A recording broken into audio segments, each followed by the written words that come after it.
And away we go. Parsha Hashavua. All right. Tazria Metzora.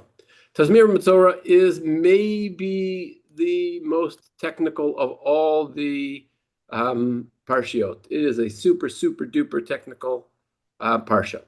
And so instead of sort of working through the dense biblical text, what I thought we would do is look a little bit at how the Chazal understand these phenomenon of tzaraat.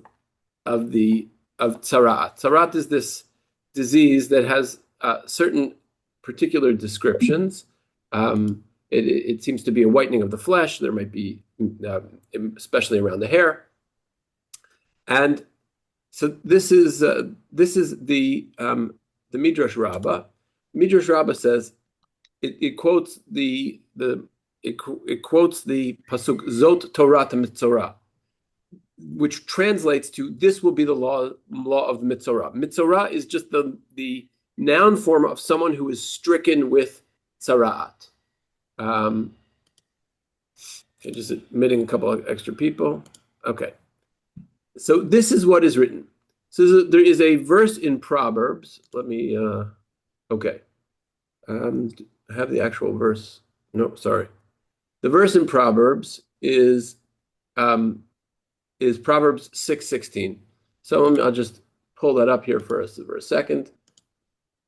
Go to Proverbs, just so you can see what 6:16 is in Proverbs.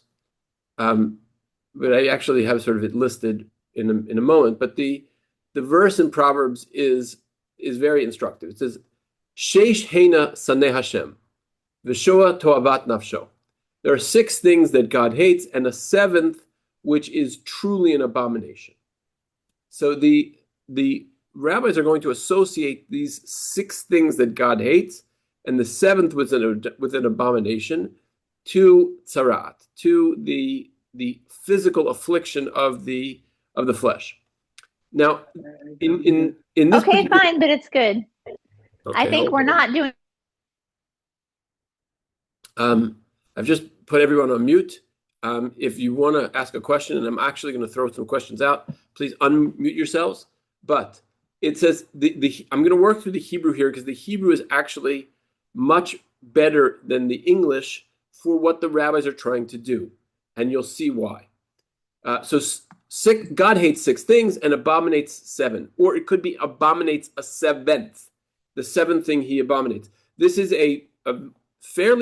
this is not an uncommon biblical structure. The prophet Amos, for example, will use these things. 4 things were bad, but the 3 things were bad, but the 4th God will not tolerate. And that particular structure happens to be about the fact that the brothers sold Joseph. So the idea of X number is bad, but then there's a one more which is worse is a biblical kind of maybe a poetic structure or a thought pattern. Anyhow, let's get to the 6 things. The first one is Einayim Ramot. So Einayim Ramot is translated here as a haughty bearing, right? But the reason I don't like the translation is because you'll see that in this section of Mishlei, the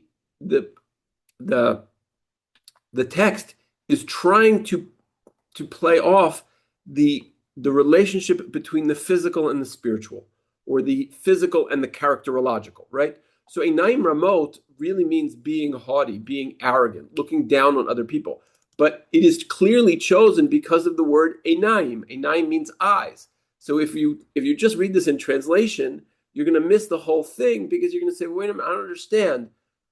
Like, why are some of these things, right, eyes, and why are some of them body parts and some of them not? In fact, all of them are body parts. So the first one is Einayim Ramot, haughty eyes.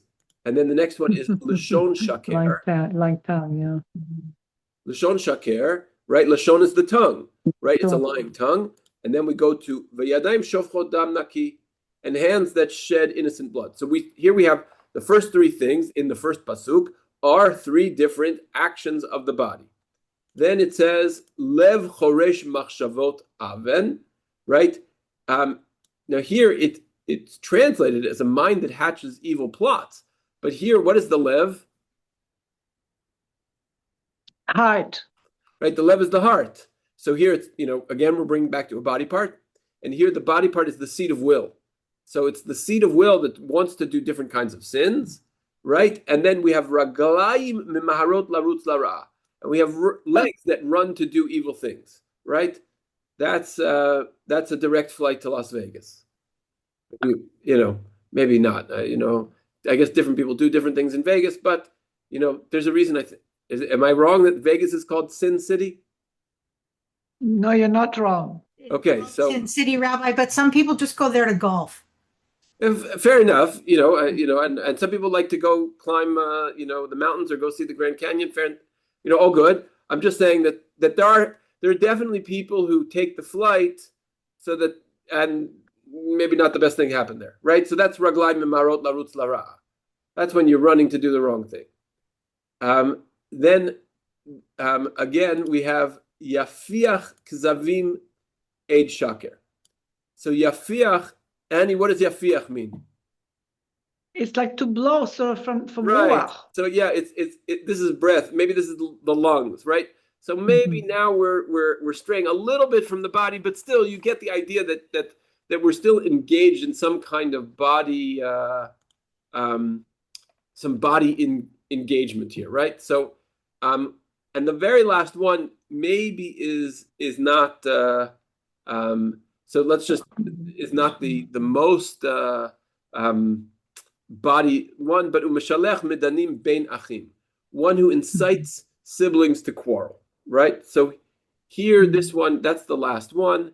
But again, mishalech means to send. So like maybe it's the throwing action, it's the arm, something like that. Okay, yafeh. Okay, so this is this it should not say guiding principle. You forgot me. I forgot to change it from the template. But here, this is what the rabbis of the Midrash Rabbah are going to say. This is the law of the Metzora. This is what is written in Proverbs. 6 things the Lord hates, 7 are an abomination to his soul. It's Betzum B'tar Rabbi Meir and the rabbis. Rabbi Meir says 6 and 7 together is 13. So he comes up with 13. Fine. But the rabbis say 7 exist. And what are the 7? And the 7th is as harsh as them all put together. And which is this? So this is the one who incites brothers to quarrel. The last one is the worst. That is making 2 other people have a fight. That's the very worst of all of these sins. And these are them, right? These are the full 7. So again, it's a haughty bearing, which we said was a 9 remote, which that's the eyes, the lying tongue, the hands that shed innocent blood, a mind. We said it's not a mind. We said it's a lave. It's a heart that hatches evil, right? Feet quick to run to evil, a false witness and testifying lies. And here's the important part for us. And Rabbi Yochanan says all of them are struck with tzarat. All of them are afflicted with this disease of tzarat. So here, this is the 7, and here I've tried to preserve as much as possible the physicality of it, right? So I have eyes, tongue, hands, heart, feet, lungs, and incite siblings to quarrel. So here's where I want to throw the question out to the crowd. What in this, of all the verses of the Torah, why is this that the one that the rabbis are going to connect to tzaraat? Bizu ben adam la'adam. Well, I would say they are. Okay, I will take that. I will. Okay, so Guido, let's take that, but challenge it for just a moment, right? The feet that run to do evil could be ben adam ladam, but it could also be, it could be, you're running to do idol worship. I don't know. You're running to violate the Shabbat, right? These could be. That's not exclusive. So I'm with you there. I would say there's definitely a leaning towards things which are interpersonal, but not exclusively so. So what else? Something perhaps a little bit more obvious here. You mean why is the 7th one the worst? That's the question? No. Of all the verses in the Torah, this is the one the rabbis gravitate to so this is the, sorry, let me go back one slide here. Why are you not going back for me? Okay, so at the end, Rabbi Yochanan said all of them are struck with tzarat. So Rabbi Yochanan is saying, this All verse in seven. Mishlei, he reads this verse in Mishlei and he says, this must be the source of tzarat. Can I Why? suggest that, well, is it Go ahead. partly because they're not acting like they're made in the image of God? They're like doing everything against what God has encouraged us to be in terms of. Okay, but Shelley, that may be perfect, that may be good, and that God hates those and are an abomination to God, but nowhere in this sentence does it say anything about Tzelem Elokim or anything like that, the image of God. So that's not really, it's not jumping out of the text. Right, but one of the things about inciting siblings to quarrel also is, I mean, I don't know about the others, but that one is really about breaking up the family unit or the sense of community. Okay, yes, it's the worst, and they say, and they're going to say that's the worst. But you guys are being far too abstract. How about these are Famous things that Ma. apply to, let's get on here. These are things that apply not just to Jews or to God or to Judaism. This would apply to the whole world. True, and we'll get to the fact that not only Jews, that you don't have to be Jewish to get sarat. But again, Guido, you guys are bringing so much foreign material. misuse of body parts. Okay, who said that? Misuse of body parts. No, but who said misuse of body parts? Somebody by the name of Tony somebody. Okay, Tony. Tom. Tom. Okay, very good. Perfect. This is okay. Somebody's got two devices on. I'm gonna have to mute you all again because I'm echoing somehow here. But Yafeh, you did great, right? You identified that this is all about body parts, and here we're seeing something very important about the way the rabbis understand tzarat. There is an interaction. There is a balance between your physicality and your spirituality, right? Here, this is the downside of spirituality. Each one of these things is its own gift, right? Eyes are, not only do they see, but they can communicate. Looks communicate, right? A tongue can speak truth or it can speak falsehood, right? Hands can help, hands can shed blood, right? The heart can be a tool of prayer, but it can also be something which leads you to sin, right? Feet can run to do mitzvot or they can run to do evil, right? Your lungs, they can blow the shofar, they can be filled with tefillah, they can speak words of love, they can unite, right? Each one of these. So the first six are all leading us to the fact that why does he say that these are the seat of tzarat? Because I would assume that the way that Rabbi Yochanan is reading this is that there is an interplay between the physicality and the spirituality.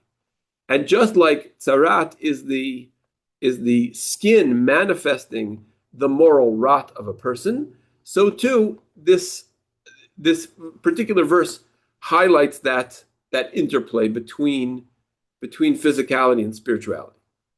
And I think that is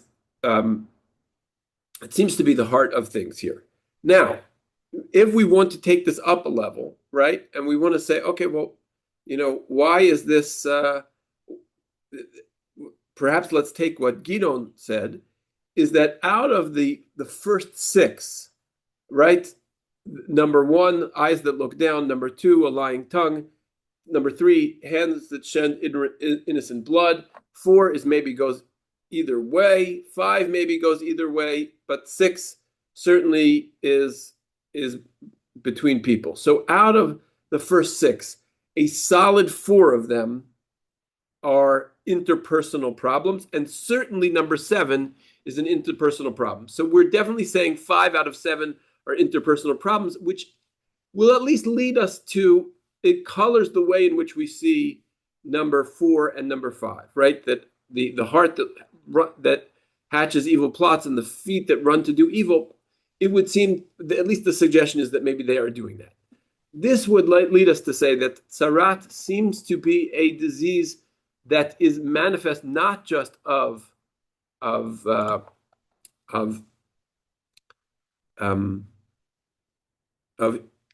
spiritual rot, but a specific kind of spiritual Ra. Question. Yes, I have a question. go ahead. Is there anything in the Hebrew words of number 7 that could be interpreted as a body related word? The only one is this word mishalech. Here, I can go back to the original. Mishalech midanim bein achim. I have exactly the answer to Tony. Okay. It uses the word meshalech, the same word that is being used. Tom. No, Tom. the seven. No, his name is Tom. What he's saying, not Tony. Oh, okay. It uses the word meshalech b'ivrit, and meshalech is the same word that's being used when you throw away the bird when you want to take the egg. So it's an action that you do with your hand. So meshalech here, you do it with your hand. So here's the body part. Yeah, fair enough. Yes. Yes. So what Annie's saying. There's just a mute. I didn't mute. Somebody has got two devices on. What Annie's saying is that, or is everyone hearing the echo on their computers? Is this my audio problem? Yes, I'm hearing it. Not anymore. We were with Annie, but not you. Okay. Yeah, I think Annie's got two devices on. Okay. All right. Or perhaps there's some echo in her audio system. I just want to make sure it wasn't in mine. Okay, great. So Annie is correct. The word mishalech can mean to throw, to mean to send, and so it can mean in the same way that yafiach is like blowing, mishalech can mean sending. I think it's sort of casting. In this case, I think it's casting out with one's hands, and it is an attempt to be as physical as possible. And so I was just curious. The word midanim is not the most common word that one sees, but apparently you can see in the dictionary it means strife, and it has other parallels. So that one's not particularly a body part word, but I would say that is clearly the seventh, and that's clearly the worst.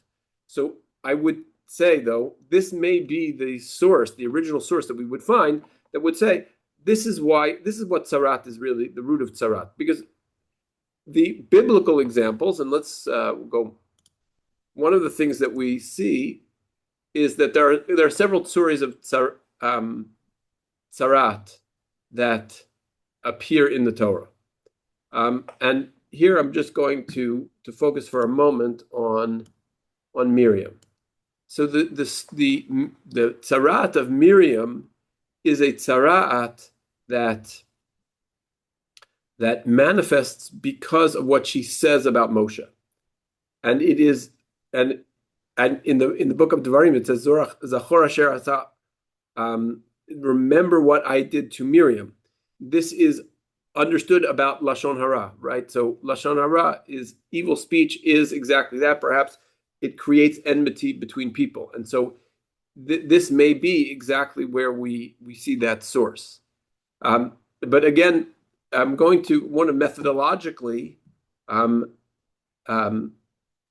of take this in another direction, right? So we went back to one particular midrash and we looked at it and we said, okay, what does this midrash have to tell me about tzarat? And it tells me that tzarat is about that interplay, the physical interplay between a body and the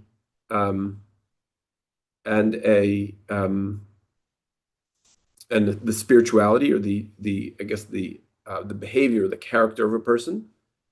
And so tzarat then follows in that vein.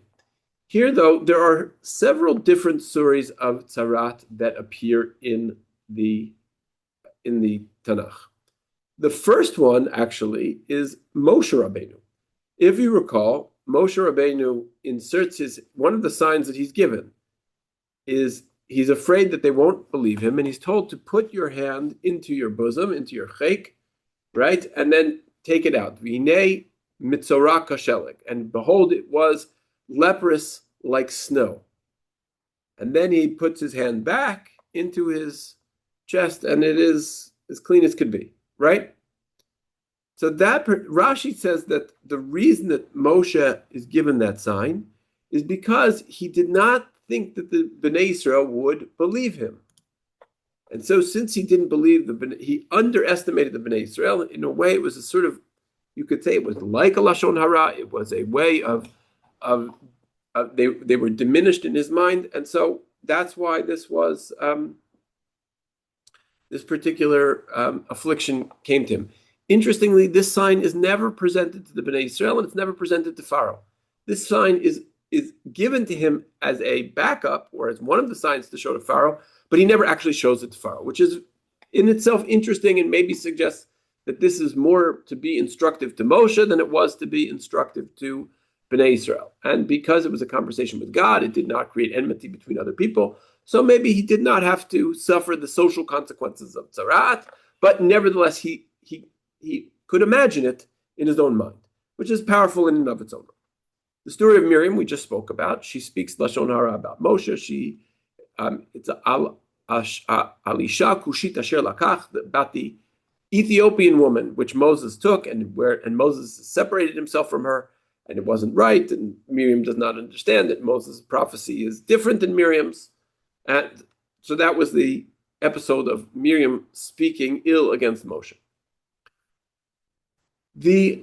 Another story of Tzarat, which is quite a profound and interesting story, is the story of King Uziyahu. And you have a little depiction of this, which I harvested from the internet somewhere. And the King Uziyahu comes into the courtyard of the Beit HaMikdash with the fire pan of the Kohen Gadol. And he's trying to be both king and Kohen Gadol. And this is a problem because you cannot be both. There are two Britei Melach. There are two covenants of salt. One covenant of salt is the covenant of salt of the Kohanim, who are the children of Aaron in a patrilineal line. And the other is the Brit Melach of the kings of the Davidic line, right? And each one is a covenant of salt, and each one is patrilineal. So that means they can't cross. And so Uziyahu is trying to take a privilege, a religious right that does not belong to him. He is, in a sense, usurping the crown of the Kohen Gadol together with the crown of Malchut, of kingship, and he is stricken, interestingly, in the very place where you would expect his crown to sit, the very place where you would expect the seats of the Kohen Gadol to sit, right here, right across the brow. That's where he gets leprosy. And interestingly enough, King Uziyahu never, he has to leave Jerusalem because as a leper, you're not allowed in Yerushalayim.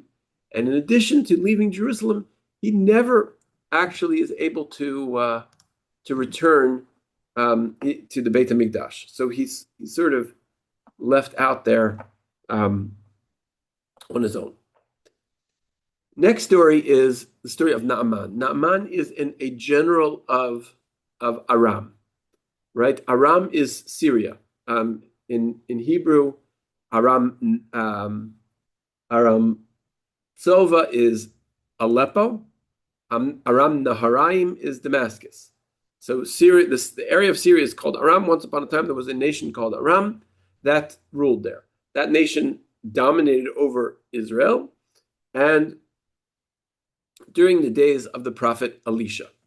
And Naaman captures this Hebrew slave, and she says, oh, if you're struck with leprosy, maybe you should go see the prophet Elisha. I'm sure he can heal you.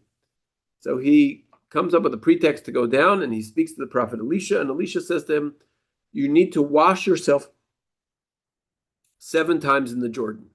And he says, we have many wonderful rivers up in Syria. What's with the Jordan? But they said to him, how hard is this a thing to do? Go do it. So he goes into the Jordan River, he washes himself 7 times in the Jordan, and he's cured of his leprosy. Boy, is he happy, right?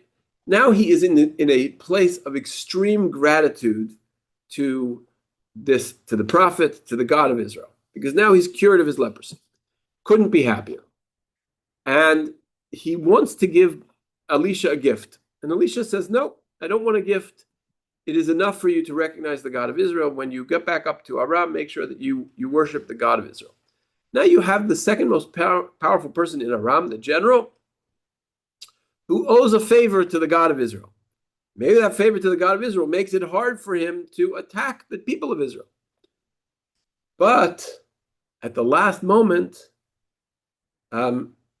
defeat is snatched from the jaws of victory. And Gehazi, who was a student of the prophet Elisha, comes in and says, oh, by the way, my master sent me, which he hadn't, big lie. My master sent me to let you know that really there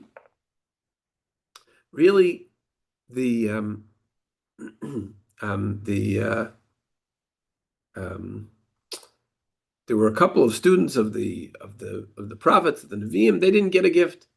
And so Naaman gives him a gift. And now he's like, okay, I paid off the God of Israel. It's all good. So the favor is no longer owed. And so Gehazi sort of undoes this miracle.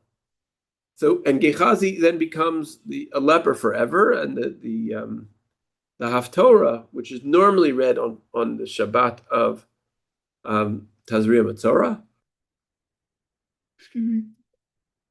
is about Arba Metzoraim, 4 lepers. I don't have time to get into this. I'm really supposed to start the second topic in a minute. So here's the question. What is the common thread between these 5 stories?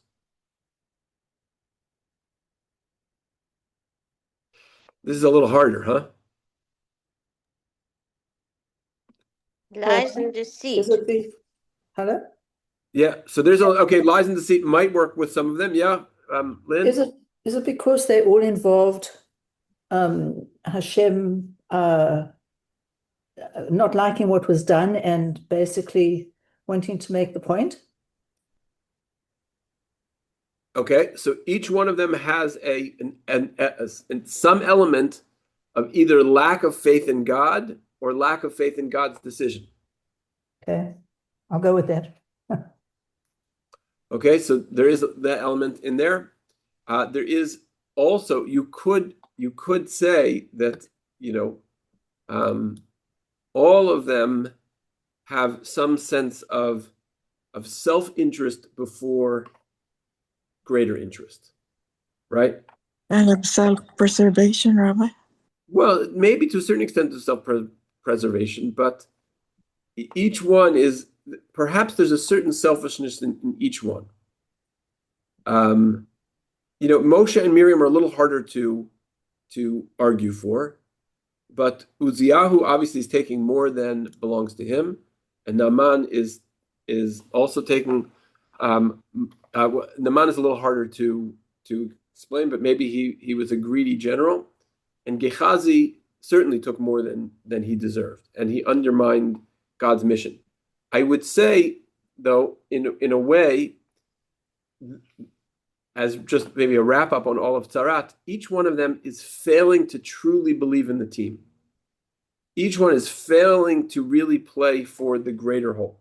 Even Moses, his sense that they won't believe in him is a sense of a lack of faith in the greater community. Miriam also, she's more worried about, one read of it is that she's more concerned about her own status rather than what is the mission. Uziyahu is clearly more interested in himself than the rules of the team. And Gehazi is maybe, to me, the best example. He's the best example of someone who is after what he's out for himself, as opposed to being out for the team. Were they all not punished? Is that We not have an echo common? again. All of them were punished with Sarat. So each and every one of them was afflicted with Sarat. Rabbi, can I just state the obvious for people who don't know? Sure.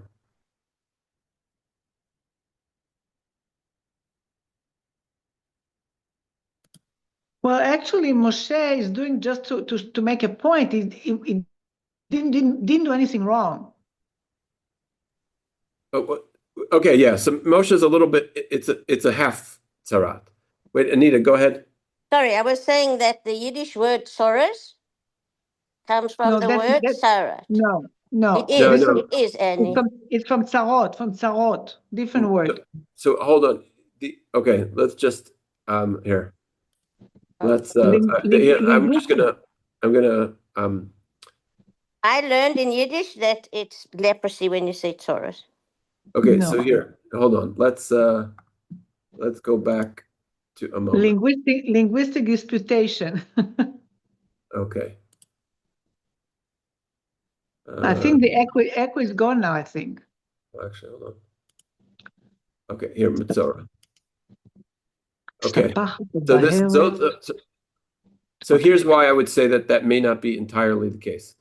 In this case, the word tzaraat starts, it's tzadi reish ayin. So, and then tsaras is tzadi ayin reish. Tzarat, tzadik reish hey. Tzadik reish tzarat. Annie, let the rabbi No, Annie, you can argue, you can say whatever you want. This is the word Metzora, right? Right. This is the word tzaraat, tzadi reish ayin.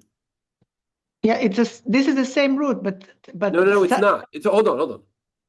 Tsa'ar is tzadi ayin reish. The ayin comes before the reish in tsa'ar. So they can be very related words. There's a concept in Hebrew called otiot mitchalfot that we talk about words that flip around. So these words could be related but not the same, right? Well, so, one is a verb. But now words can become. Animal feed is a noun, and feed an animal is a verb. But we know that they're both the same thing, right? The verbs and nouns play nicely together. I'm just saying that these two roots in Hebrew are different. But I need to move on to my other subject, which is good. This is perfect because now I can tease you, and then you're just hungry for more. I hope. But we have not explained to her the difference between tzara and tzaraat. It's okay. Don't worry. No, that's not true. I think I have explained it. I've said that one is tzadi ayin reish, and the other one is tzadi reish ayin.